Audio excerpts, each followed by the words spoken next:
நிறைய இடத்துல பேசாமலே கிளம்பிடுறாரு. அம்மா இங்கே பாலிடிக்ஸ் கேளுங்க.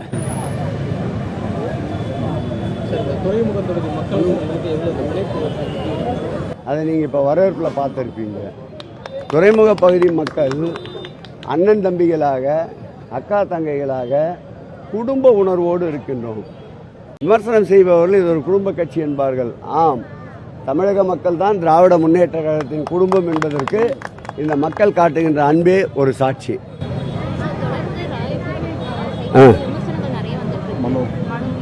அவர் அதானமா பண்ண முடியும். அவருக்கும் தொகுதிக்கும் ஒன்றும் சம்பந்தம் இல்லை. 10 ஆண்டுகள் இந்த மக்களோடு பின்னி பிணைந்து இருக்கின்றோம். இதை எதையாவது செய்தோம் என்று சொல்லி வாக்கு கேட்க முடியாது. ஆட்சிக்கு வருவோம் என்ற நம்பிக்கை அவர்களுக்கு இல்லை. அதனால் இதையெல்லாம் நாங்கள் வந்தால் செய்வோம் என்று சொல்லியும் வாக்கு கேட்க முடியாது. ஆகவே குறைகளைத்தான் சொல்லியிருப்பார்கள். குற்றம் பார்க்கின் சுற்றம் இல்லை. அவர்கள் என்னை பொறுத்தளவில் வசவாளர்கள் வாழ்க.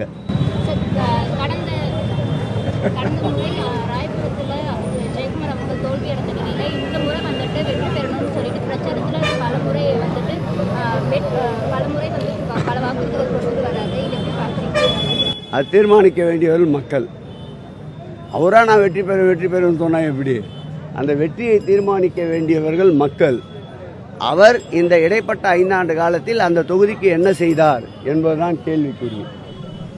இந்த 5 ஆண்டு காலம் தொடர்ந்து அவர் மக்களோடு பின்னி பிணைந்திருந்து ஆளுங்கட்சி சட்டப்பேரவை உறுப்பினரை விட மக்கள் நல்ல அதிக அக்கறை கொண்டு மக்களுக்காக களத்திலே நின்றிருந்தால் அவர்கள் சொல்வது போல மீண்டும் வெற்றி பெறுவதற்கு வாய்ப்பு இருக்கும்.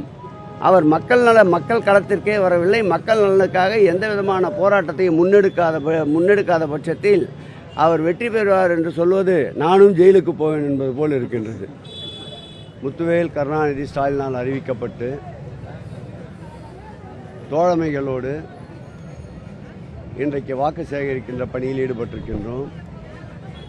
குறிப்பாக ஜட்காபுரம், அதேபோல் ரயில்வே ஓரமாக உள்ள நயினார் மேம்பாலம் பகுதியில் வசிக்கின்ற மக்கள், அதைத் தொடர்ந்து கல்யாணபுரம் குடிசை மாற்று வாழ்விட மேம்பாட்டு வாரியம் ஆகிய பகுதிகளில், இதைத் தொடர்ந்து கல்யாணபுரம் பள்ளம், கல்யாணபுரத்திலே வாக்கு சேகரிக்க இருக்கின்றோம்.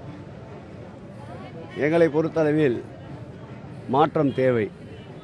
அந்த மாற்றத்திற்காகத்தான் ஜட்காபுரம் மற்றும் ரயில்வே பள்ளப்பகுதியிலே வசிக்கின்ற மக்களுக்கு தண்ணீர் தொட்டி சாலையில் 700 வீடுகள் கட்டித்தரப்பட்டு அவர்களுக்கு ஒதுக்கீட்டு ஆணை பெறப்பட்டிருக்கின்றது. மீதம் விடுபட்டவர்களுக்கும் நிச்சயமாக ஒதுக்கீடு செய்யப்பட்டு தகுதியானவர்களாக இருந்தால் எந்த வகையிலும் புறக்கணிக்காமல், கட்சி இனம் மொழி பாகுபாடு இல்லாமல் குடிசையில் இருந்தவர்களை கோபுரத்திற்கு சென்று கொள்ளுகின்ற ஆட்சி தான் திராவிட மாடல் ஆட்சி என்பதற்கு அது ஒரு சான்று. நாம் நின்று கொண்டிருக்கின்ற கல்யாணபுரம் குடிசை மாற்று வாரிய குடியிருப்புகள் கூட திராவிட முன்னேற்ற கழக ஆட்சி ஏற்பட்ட பிறகுதான் திறந்து வைத்தோம். இதில் பயனாளி தொகை கோரப்பட்ட நிலையில் பயனாளி தொகையை மையமாக எடுத்துக்கொள்ளாமல் அனைவரையும் குடியமர்வு செய்திருக்கின்றோம். இந்த வகையில் திராவிட மாடலுடைய கொள்கையே சாலையோரமாக, கால்வாயோரமாக வசிக்கின்ற மக்களுக்கு நிரந்தர வாழ்வுரிமையை ஏற்படுத்தி தருவதுதான் துறைமுக சட்டமன்ற உறுப்பினர் என்ற வகையில் என்னுடைய லட்சியம். என்னுடைய இந்த சட்டமன்ற காலத்தில் சுமார் 1470 வீடுகள் கட்டப்பட்டிருக்கின்றன. 140 வீடுகள் அதே தண்ணீர் தொட்டி தெருவில் கட்டப்பட்டு வருகின்றன. அதை இரண்டையும் கணக்கிலே சேர்த்தால் 1610 வீடுகள் இந்த 5 ஆண்டு ஆட்சியிலே கட்டி முடித்திருக்கின்றோம். வருகின்ற திராவிட மாடல் ஆட்சி நிச்சயம் 2.0. முத்துவேல் கருணாநிதி ஸ்டாலின் தான் முதலமைச்சர் ஆவார்.